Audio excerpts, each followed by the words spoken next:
Losing time, I'm fading fast. I just wanna make it last. Try to let go of the past. I close my eyes, embrace the blast. Sleepless nights and headache stack. Restlessness to All right, everyone. The Huawei Pura X Max is Huawei's latest flagship to hit the market.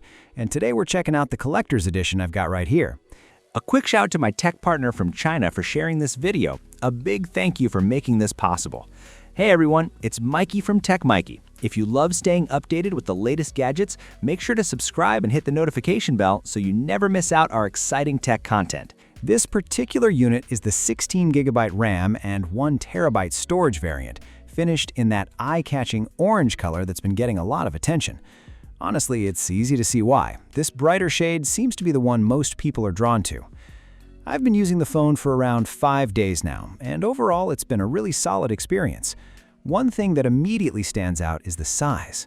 Despite its form factor, it feels surprisingly light, pretty much on par with a typical flagship candy bar phone. That said, it is noticeably wider. If you put it side by side with the Huawei Pura 90 Pro Max, you'll clearly notice that extra width, while at the same time it's actually a bit shorter. That difference changes how content appears on the screen. I even tried carrying it in my pocket. It does fit, but when folded, it's a bit thicker than you'd ideally want, especially during summer. Still, for daily use, it feels comfortable in hand and definitely adds a bit of style. Now let's talk about the front. To be honest, the display is impressive. It's sharp, clear, and the aspect ratio feels compact in a good way. For everyday tasks like typing, it works quite well. You can manage one-handed typing, but it does get slightly tiring over time, so using both hands feels more natural. When you unfold it, things get even more interesting.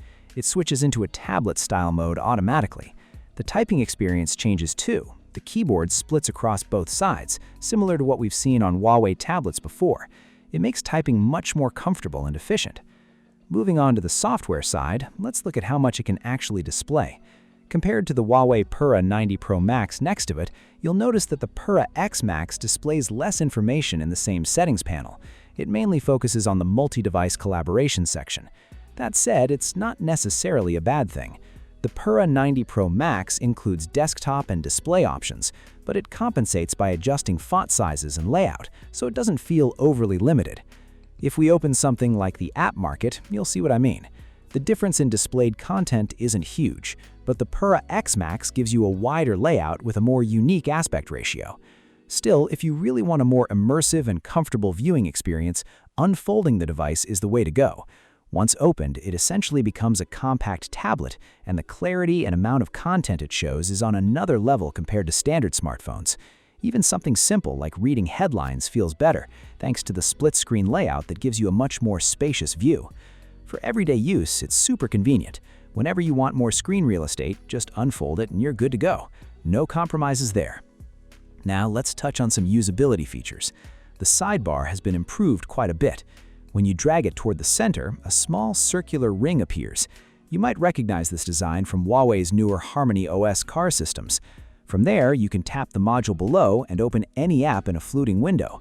What's even better is that these windows can also be split, making multitasking much more fun and practical. For example, you can watch a video on the top half while scrolling through news on the bottom, both running at the same time without any hassle. As for performance, the Huawei Pura X Max is powered by the Kirin 9030 Pro chipset. This processor is definitely a step up from the standard 9030, and in daily use it performs really well. Everything feels smooth and responsive. When it comes to gaming though, the unique screen ratio does bring a slightly different experience, especially in how games are displayed. All right, let's jump into some gameplay and take a look at Honor of Kings. Right now we're on the hero selection screen, and honestly, it doesn't look very different from what you'd see on a regular smartphone. But once we unfold the device and compare, things get more interesting. The aspect ratio actually stays the same, which means everything is just scaled up proportionally. Playing like this feels more comfortable than on a typical large display. With traditional big screens, you often have to hold the phone horizontally, and because it's wider, the visuals don't always feel as immersive. Here though, the screen feels more open and naturally spacious. Now we're in the actual game. The visuals are rich and detailed, but since I'm recording at the same time, the controls might not look perfectly smooth, so bear with me. Let's refresh quickly and compare again side by side. Just like this, it feels pretty comfortable. Even playing one-handed isn't bad at all. The viewing angles and overall perspective are solid. When you unfold it, there's a brief moment of adjustment, but once it's ready, everything looks great. Let's jump into the action. Okay, not bad. Looks like we're about to lose. Both sides have taken heavy hits. Still, the overall feel is good. Whether you've got big hands or small hands, it works just fine. Alright, we'll stop the gameplay here. If you're interested in more, we'll be sharing deeper testing later. Now, let's talk about what really matters, the camera. As mentioned earlier, its imaging performance is roughly on the same level as the Huawei Mate X7. You get a full setup with telephoto, wide-angle, and red lens capabilities. Over the past few days, I've taken quite a few shots, and overall the results are impressive.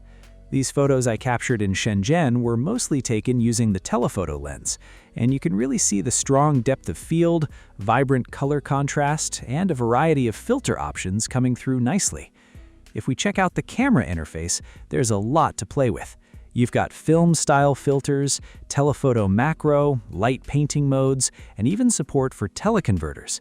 You can actually purchase compatible teleconverters separately, which adds even more flexibility. All in all, it's a very capable folding phone when it comes to photography. After using it for several days, I can understand why Huawei priced it starting at 10,999 yuan. It's essentially positioned alongside the Huawei Mate X7 as a parallel foldable flagship, so the pricing makes sense in that context. That said, I do have one suggestion. This phone clearly appeals to a lot of female users as well, but the included case is a hard plastic one. While it does resist scratches, it also feels a bit too rigid and prone to cracking. It would be great to see Huawei offer softer cases in the future. Adding something like a small bracelet accessory could also make it more appealing for that audience. For reference, the base version of the Huawei Pura X Max starts at 10,999 yuan in China, which is roughly 1,193 pounds in the UK and about $1,613 in the US. And that wraps up my 5-day experience with the Huawei Pura X Max. Thanks for watching, and I'll catch you in the next video. Bye.